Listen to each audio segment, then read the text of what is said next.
Good morning. Welcome to another Simple Truth. For the past few weeks, I've been talking to you about this concept of it not being your church, that it's God's church, that He doesn't have to ask you permission for what He wants to do in His church, but you are to be looking to Him for what He is doing in His church. It's a difference in concept between the rubber stamp approach, which most of us have. God, I want to do this, this, this, and this, and you just make it happen, and us diligently seeking Him. You see, the Bible talks about the fact that we're to seek His kingdom first. I think it's fascinating that's what Jesus said. Seek His kingdom first. That you're to be thinking that way all of the time. What is best for the kingdom of God? You see, most of us are inclined to think about what is the best for us, our brand, who we are. What is best for us? What do we want to do, and where can we do it best? I told you before that one point in my life, I was faced with making a choice and a decision, one that was a fantastic opportunity, one that would have kept me someplace. And in that, I was given that advice. What do you want to do, and where can you do it best? And it makes sense to me, which should have been a clue that it might not be godly, but it didn't. It made sense to me ministry. Man, where can I do what I want to do best? And the truth of the matter is, it's not what I want to do. It's what God has created me to do. You see, most of the time, what I want to do is what either A, everybody else is doing, or B, that would benefit me the most. I want to stay in when it's freezing outside because it benefits me. I don't have to get cold. But it doesn't benefit my animals. It doesn't benefit my driveway, those who need to get to me. And so we look at things, and we need to look at the bigger picture. What is better for the kingdom of God? This is not your church fits into that. This idea that what is it that is best for the kingdom? And so it brings in kingdom principles, the forgiveness that I talk about frequently, the don't judge that I talk about frequently, and the many, many other things. They're brought in because those are the things that are best for the kingdom. It doesn't matter what I feel about somebody. It matters what's best for the kingdom. So I forgive. I do things that are right according to the kingdom. Nowhere is that more relevant than in our politics today. Frequently, I'm asked about politics, and infrequently, I actually talk about politics, even though I have a pretty strong point of view. But I think that if we get caught up in feelings, then it matters if I like or I don't like someone. The kingdom isn't about whether you like or don't like people. The kingdom is about, are you acting in the best interests of the kingdom?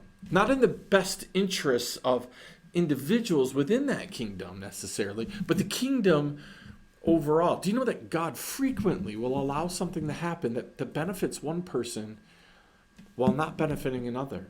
Think about that. That two Christian people go in for the same job interview, both praying diligently. One gets the job and the other one doesn't get the job. Why would God allow that to happen? Why wouldn't He simply let both of them be hired? Why would He allow one person to face the fact that they didn't get chosen?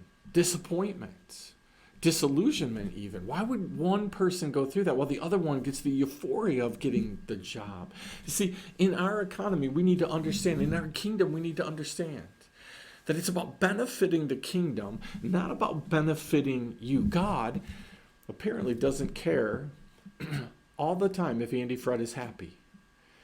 What He cares is Andy Fred doing what he needs to do in the kingdom. And so sometimes I put on my clothes, my layers and layers of clothes, and I go out and I do the things that I don't want to do. Sometimes I go to church. Sometimes I have meetings that I don't want to have, but it's in the best interest of the kingdom. Sometimes I consider forgiving people, not judging people, praying for people that I don't want to pray for, but it's in the best interest of the kingdom. Listen, you don't have to like those who are in leadership above you in order to understand that it's best for the kingdom if you pray for them. If you Don't allow your words to cause division about them. And let me make this clear. God never asks us to compromise kingdom principles in order to grow the kingdom. And God never asks you and I to not stand on truth because that would somehow benefit God's kingdom. But how we stand on truth, it matters. God's not going to ask you to compromise on kingdom values for some chance of growing the kingdom. Many churches, many people have fallen into this. I can remember talking to a person who told me that they dressed a certain way because they wanted an opportunity to reach people. That sounds good, but it's not godly. If you have to change who you are to reach people, that's a problem.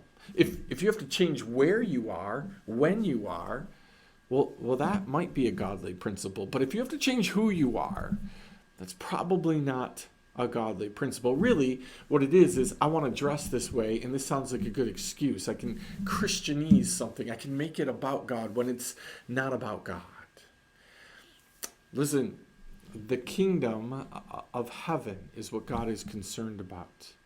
You need to be seeking that on a daily basis. It's going to ask you to do some tough things, some hard things. But it's going to be worth it because when you're in tune with God, then, and only then, are you going to find full fulfillment in what it is that you're doing because you're being who you were created to be. So here's my challenge. Here's my simple truth for today. Be about the kingdom of heaven. Seek first the kingdom of heaven, and then all these things will be added unto you.